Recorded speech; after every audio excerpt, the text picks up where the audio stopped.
Hi everyone, I'm your host Sean Hogan and welcome back to College Cooking, the show that teaches you tips, tricks, and techniques to survive in the pursuit of higher education and learn not to starve to death, really. Today's kind of a different episode. If you look around me, I'm clearly not in my apartment.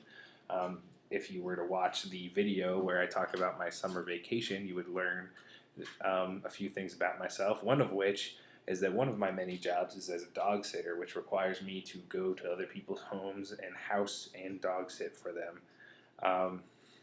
So that's where I am today, but I want to keep my promise and keep uploading every Wednesday. So today we are going to talk about every college student's staple meal, and that is ramen noodles. But we're going to talk about how to take this little bit of egg and flour noodle and turn it into something a little bit better, because how often can you enjoy salty broth and noodles without getting tired of it? All right, so for today you are going to need a packet of ramen noodles, which will run you about 50 cents to $1, depending on where you get it. If you're paying $1 for it, you're paying way too much. All right, you can get like a packet of 12 for like $5. So look into that. You will need a pot to cook it in. If you're cooking it on the stove, you can also cook it in the microwave. It takes about 5 minutes to cook. You won't be able to do the other bit that is going to spruce it up a little bit. Some frozen veggies. And you will also need eggs. Alright? This is what's going to make this meal exceptionally better than if you were to have it on its own. These eggs right here are not only going to add protein, but a unique flavor to the rest of the meal. And the method in which I'm going to cook them is kind of similar to an egg drop soup. Speaking of which, you will also need water to boil it in. So I'm going to show you an extra special technique for those of you who are not allowed to have stoves, and it will work better than your microwave. So let's go check it out. So first things first, whenever you're boiling water over a stove, you set it to high right here. And like I just did, all right, always mind your pot handle. If you're cooking with a skillet pot, like a saucepan like this, you don't want the handle jutting out into the walking area. You don't want one of your roommates walking by and getting a lap full of boiling hot water. So tuck that to the side. Let this come to a boil. You could toss the noodles in there beforehand, but you really don't need to. Let it come to a boil. Alright, now with your water at a full boil, what you're going to do is very carefully drop in your ramen packet. Alright, making sure that when you open it, you remove the little sauce salt lick that goes with it. You don't want to drop that in there with it. And now is when you are going to add your protein, which is 2 eggs. Alright, now these have not been cooked, they are raw. We're going to drop them in here as they are. We're going to crack them open and drop them in, and they are actually going to get poached by the boiling water, which is why it's important to boil the water first. So, here we go.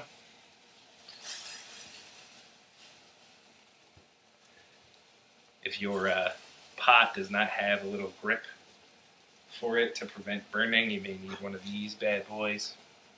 Keep it.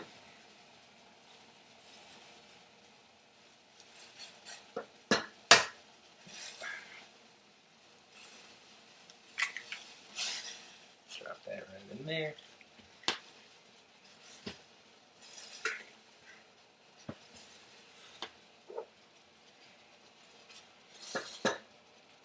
A lot of steam coming off of this stove. I'm not used to cooking with this stove here. Gotta lower that temperature a little bit. Drop that one in there as well. Make sure it's back up to a boil. And let those eggs cook thoroughly through. Do not touch it. Don't stir it. Don't agitate it, or you're going to end up with scrambled eggs in there. And that's just not what we want right now.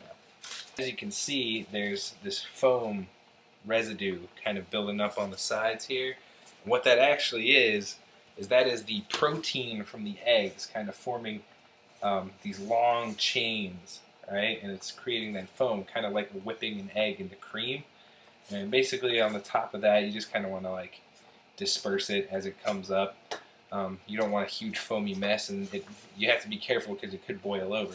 Now what we're trying to do is we're just trying to soften up these noodles, and they break apart fairly easy. It doesn't take a lot of heat to cook ramen noodles, but in order to boil the egg correctly, you really need that boiling temperature. And you can stop this part of the process as long as you don't mind like kind of like a runny egg, kind of like a sunny side up. You can stop this process early at this stage where it's just like a nice poached egg floating around in there.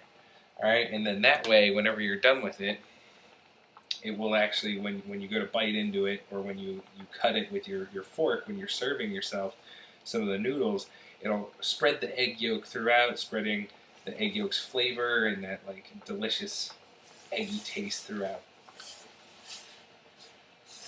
But I'm going to let it cook a little longer and make it more like a hard-boiled egg in there.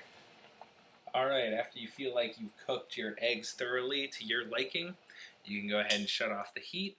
And now, depending on how you like your ramen, some people like ramen nice and runny, kind of like a chicken noodle soup style. I personally do not. I like to strain almost all of the liquid out, leaving just enough to spread around the seasoning. So that's what I'm going to do now. And what I'm left with is this, which is just, there's just a little bit of water floating around in there. Alright? And now you add your sauce packet. Spread that bad boy throughout.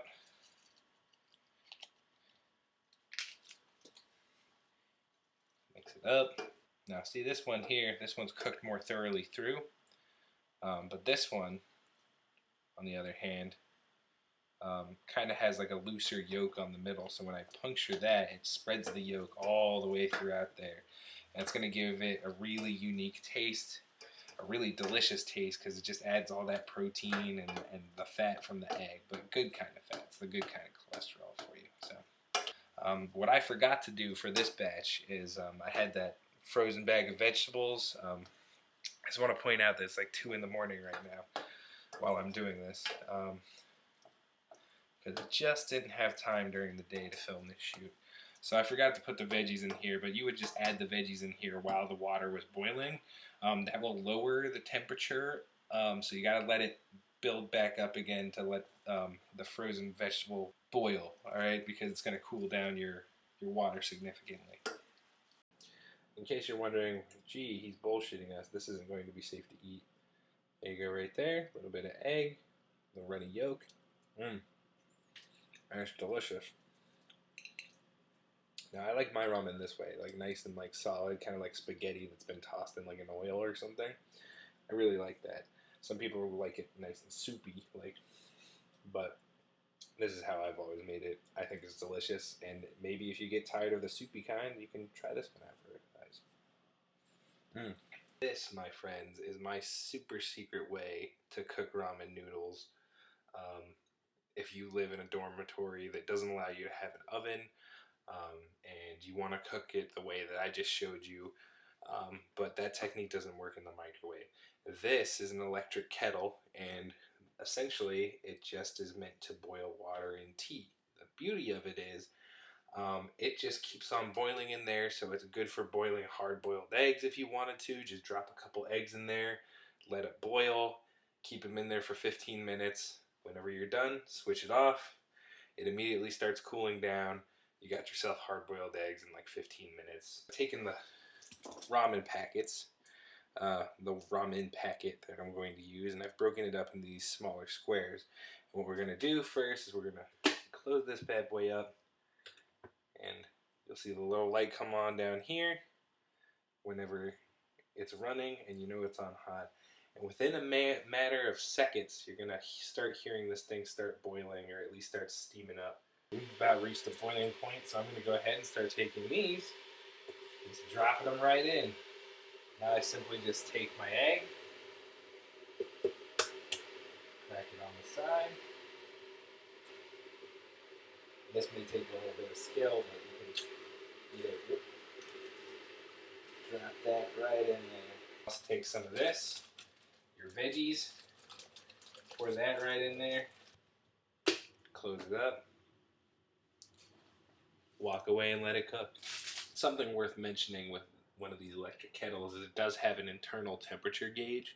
So when it gets past a certain temperature, it is going to shut off. And if you don't think it's cooked enough, you're going to have to wait a little bit and then hit the button again. Look at that. None of your ramen is coming out. As you can see, almost exactly what happened inside of the boiling water on the pot. Add your seasoning packet, and you have another delicious meal. Look how pretty that is. Alright guys, this has been my version of college cooking again. I have to go to bed. Maybe I'll do some dubbing later to make the audio on this side sound way better. Alright, good night.